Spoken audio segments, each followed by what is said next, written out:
Hey, what's up? This is Brandon Simmons for BrandonSimmons.biz. This is my weekly video blog called Bullheaded, a review of the Houston Texans news, as well as a preview of the upcoming game matchups. So, this weekend, the Texans are going to continue their homestand, and they're going to be hosting the Indianapolis Colts in a rematch of a game that they got beat in week 6, 31-3.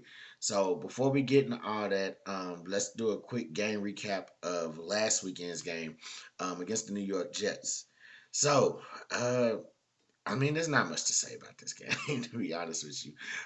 It looked good, very much so. They looked great, very much so in the first half. Um, Jumped out to a 14-3 lead. Tyrod Taylor had 2 touchdowns and a pick. However, he also got sacked 5 times. And so, the offensive line, they've been having issues ever since, probably before Tunsil went down, but now that Tunsil's out, there's a lot of shuffling going around. They got Titus Howard going back and forth on different positions. So that was, I would say, him getting sacked 5 times pretty much contributed to this loss.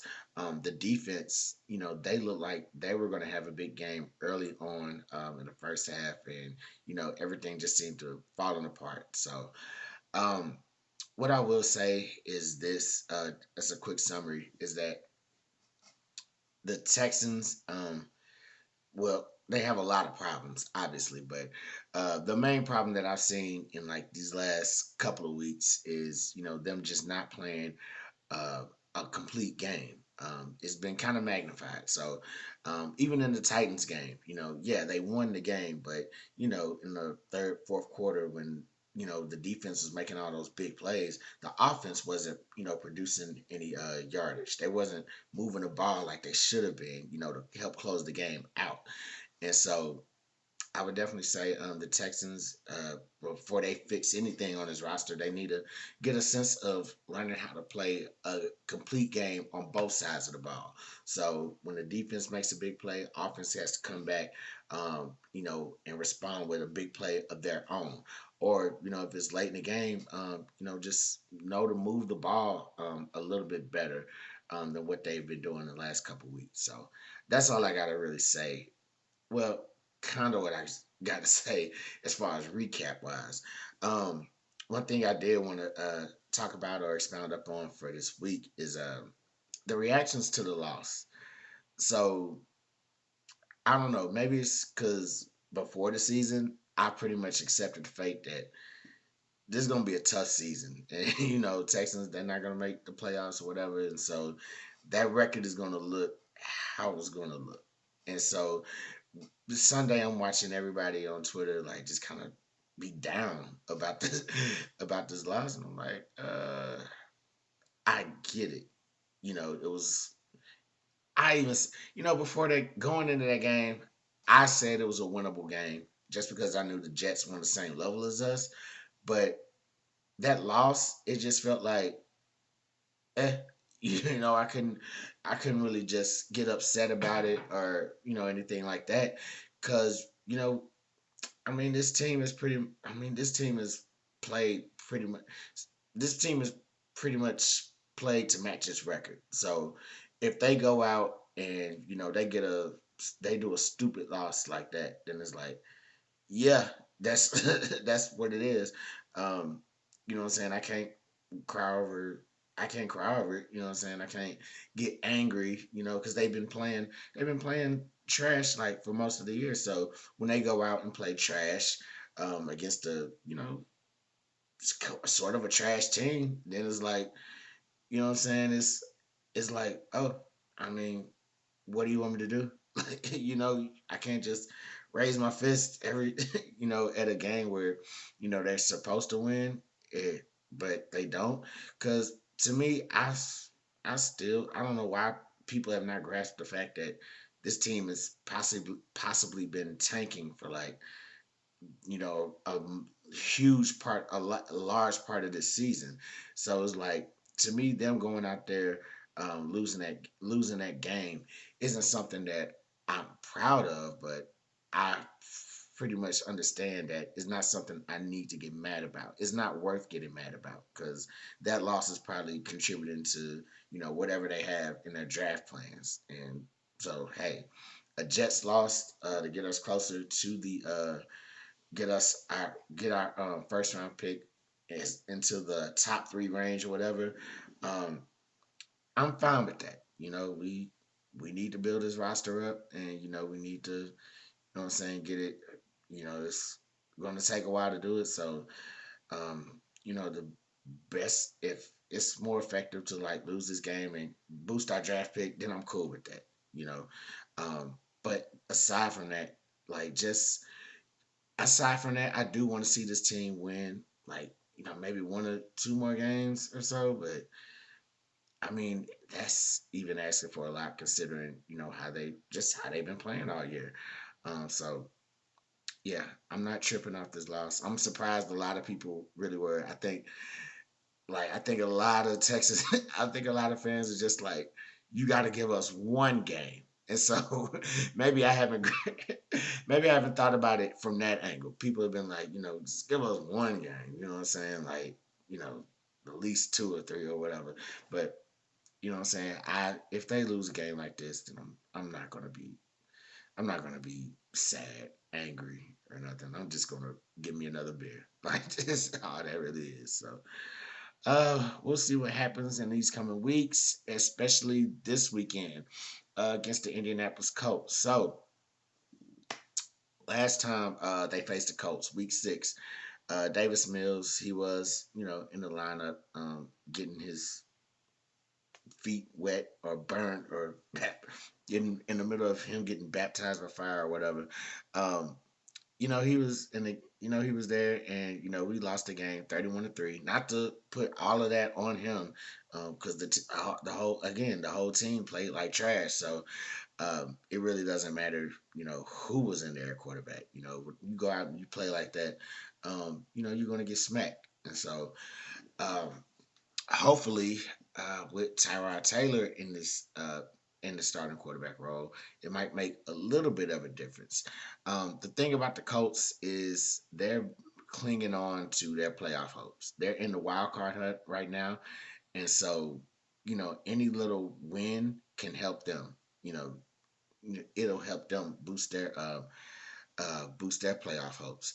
Um, and to them, this is an easy win for them. They I think they still have matchups against. I think they have one more game against Tennessee, and they probably have another game against a couple of other people that are already like high in the wild card standings or whatever. But for this game, for them, they're coming in here thinking that they need to win this game, like straight up, like no ifs, ands, or buts. That 31-3 game, that's nothing. They want to come in here and put up 62. And so that's where that's where the Texans have to step up and show a little bit of pride and not let that happen in your home stadium. So a couple things Texans need to do to try and play spoiler, if you will. So number one, act like Jonathan Taylor is the best running back in the world because right now he is. And it's kind of by default. Derrick Henry, he's injured, so what I'm saying, he probably won't come back this season. And so right now, all eyes on Jonathan Taylor. He's been tearing defenses up, uh, all season. Um, last game that we had him, last game, or excuse me, in the first Colts game, he broke out for 145 yards in that matchup. I think he broke off for like an 83-yard run. Last weekend he was slowed down by the Buccaneers, so they slowed him down for 3 quarters. He kind of broke out in the fourth quarter, including a 4-yard touchdown run. And he finished with 83 yards at 5.2 yards per clip or per carry or whatever. So, look, he's still hot out here in these streets. So, I would say make him the focal point of the defensive game plan. Like, take away his involvement any any way that you can. Because if you take him out the game, then you kind of they'll have to rely on Carson Wentz, and he's been having an all right season or whatever. But you definitely I def, definitely want to take Jonathan Taylor away from their game plan. He is their best player on this team right now. Um, Second thing, number two, attack their secondary. Colts are ranked 26 in pass defense. You know, Taylor, man, Tyrod should have some of his rhythm. Excuse me. Tyrod Taylor should have some of his rhythm back for this year, at least close to it. So, just man, let's challenge their secondary. Let's get after these guys. With our receivers. Brandon Cooks. I mean, he's had this probably ain't been the best quarterback group that best quarterback selection that he's had in a while or in a couple seasons. But let's get him going. Definitely want to see a big game from him. Um, you know, Chris Moore, Nico Collins. I hope I said his name right. But yeah, man, let's get these receivers involved in this game. Let's challenge the secondary for sure, for sure. I seen on the stat sheet last week. Tyrod had like 158 yards, and each of the receivers had like 3 catches for 45. Somebody had 2 catches for 28. And I was like, that's cool that he can distribute the ball, but we definitely want to see like somebody really rack up some yards. I want to see one of these receivers take over. And when I say one of these receivers, I mean Brandon Cooks. So I want to see him take over. Um, Number three, protect the football. So our running back room has been like changing like constantly for one reason or another. People getting cut, traded, all the other stuff. Um, Listen, let's protect the football because Darius Leonard, second in the league in forced fumbles. So we don't want that to be an issue. Um, I've just got through talking about the offense and them playing a whole complete game. Those do not listen. Do not generate offense. Do not generate any turnovers, man. Like this is a team that will take advantage of that. So please protect the football, not just when running the ball, but receivers too, quarterbacks too. Protect the football. Hold on to that because Tyrod he will scramble, but man, just please hold on to that football. Last but not least, number four. Number four. So in the last few seasons, I've kind of just left this detail out for whatever reason, because it's been like one of the weirdest stats that I've ever probably seen in maybe all the sports. It's rare that you get a similar stat of this nature in just any type of sport. But T.Y. Hilton has been has really been stomping on our necks for most of his career. And so I always kept it as a back thought. I knew like T.Y. Hilton was, a primary like early on he was definitely one of the primary receivers for the Colts. But what I'm saying, as the years go by, he's probably getting a little bit older, has injuries and everything. You don't hear about him as much. He's not as prominent or featured in their offense as much. In fact, um, in the first game this year, I think I think he was coming off an injury for the first time like all season, and that was his welcoming game. The crazy part about it, he messed around and racked up like 80 yards receiving. Like and he might I think he might have had like a couple other games before that, but like when I look back at his stats for like this season, it's always been like 2 catches, 1 catch, 3 catches, stuff like that in other games. But with us, it was like 4 catches for like 80 yards. So I say that to say this, man.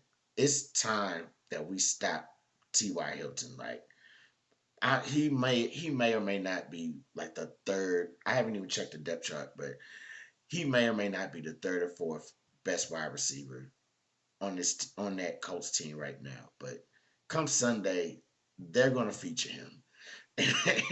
And even if he gets like a catch as like the third or fourth best wide receiver, he's gonna try to make the most out of that catch. So Stop T.Y. Hilton. I don't care if he's freaking the water boy for that game. Like, steal the water bottles. I don't care. do, do something, man. Like, we cannot we have to listen. If the Texans want to rebuild, they have to focus on stopping T.Y. Hilton this Sunday. Like, if they can look, if the Texans can do that, I think we'll be a-okay. This has to be the game where T.Y. Hilton has zero catches, like being active, you know, like this has to be the game where the Texans defense actually stops T.Y. Hilton from being the Texans killer. Like it's like there I'm sure there's like, in other sports there's stories or stat lines or whatever. And where it's like a player has his best game against certain teams. That's not an uncommon thing. That's not an uncommon thing at all. That happens probably a lot more than you think. And ESPN, Fox Sports, they just don't talk about it enough.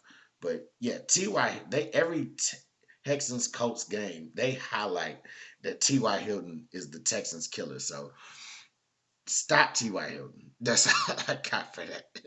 So anyway, man, let me go back. Let me go back to four of these things. So, all right. So number one, let's let's go back to focusing on stopping Jonathan Taylor and taking away his involvement in this game. Uh, Number two, attack this Colts secondary, 26 ranked. They're 26 ranked in pass defense. Um, challenge these cornerbacks, whatever.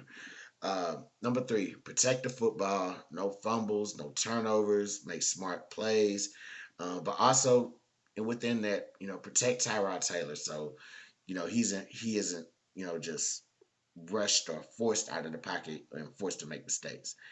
And last but not least, number four, please stop T.Y. Hilton. Make him the other focal point of your defensive game plan because man, this, like I said, this has to be the game that y'all stop T.Y. Hill. This has to be it. Like I feel like it's one of those things where it's like something's coming to an end a little bit, and so I don't know if it's T.Y.'s tenure with the Colts or what it is, but man, just stop him, dog. That's it. That's all I ask. So, anyway, man, that's all I got for y'all tonight. I'm Brandon Simmons, or this weekend, or whatever.